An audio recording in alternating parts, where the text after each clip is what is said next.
ఈ రోజే డౌన్లోడ్ చేయండి, మీ ఫేవరెట్ షోస్ చూడండి. నా ప్లాన్ ని ఇలా ఉపయోగించుకున్నావా? నేను ఇంత ప్లాన్ చేసినా ఈవిడ అంత ఈజీగా ఎలా బయటపడుతుంది? నేల మీద నూకలుండడం అంటే ఇదేనా? చచ్చే టైం రానిది ఎవ్వరూ చావరా. ఎందుకమ్మా వెళ్ళిపోయావు?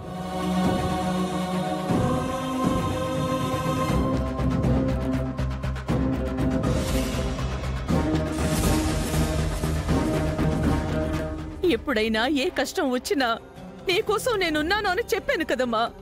అయినా నువ్వు వెళ్ళిపోయావంటే నేనేమనుకోవాలి? అసలు నువ్వు ఉట్టి మనిషివి కూడా కాదు. ఈ సమయంలో నువ్వే కదమ్మా నీ కడుపులో పెరుగుతున్న బిడ్డని కూడా జాగ్రత్తగా కాపాడుకోవాలి. అలాంటిది ఇలాంటి పిచ్చి నిర్ణయాలు తీసుకుంటే ఏంటమ్మా? దర్శన్ ఏదో కోపంలో నిన్ను అపార్థం చేసుకోవడం, మాటలనడం బాగానే ఓపిగ్గా అలవాటు చేసుకున్నావు కదమ్మా.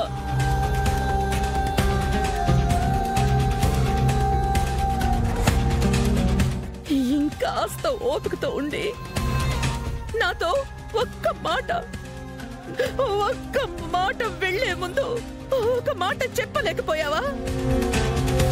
చెప్పలేకపోయాను అత్తయ్య గారు.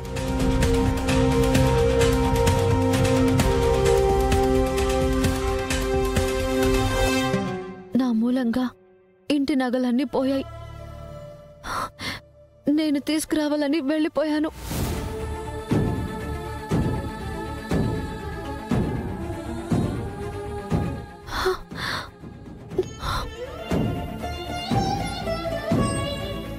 ఏవండి, ఇదిగోండి నగలు.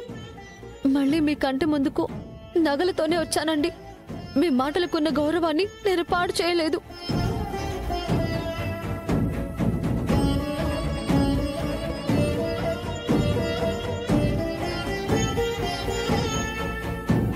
నగలు తిరిగి తెచ్చి గౌరవాన్ని పాడు చెయ్యలేదు అని గర్వంగా చెప్తే ముందు చేసిన తప్పులన్నీ సరైపోతాయా?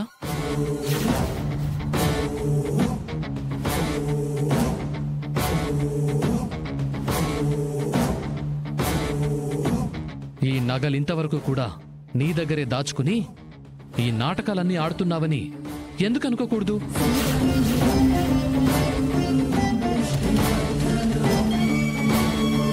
బాబు, ఆ అమ్మాయి గురించి తప్పుగా మాట్లాడకు. పాపం బాబు, అది చాలా పెద్ద పాపం. ఇంతకాలం కాపురం చేసిన నీ భార్యని నువ్వు ఏమాత్రం అర్థం చేసుకోలేదని నాకు స్పష్టంగా అర్థమైంది బాబు. గుణంలో ఆ అమ్మాయి దేవత అయ్యా. కష్టాల్లో ఉందని నేను తనకి ఆశ్రయం ఇచ్చానే గాని తన కష్టాన్ని గురించి నాతో ఒక్క మాట కూడా చెప్పలేదయ్యా. తన బాధని తనే భరించింది.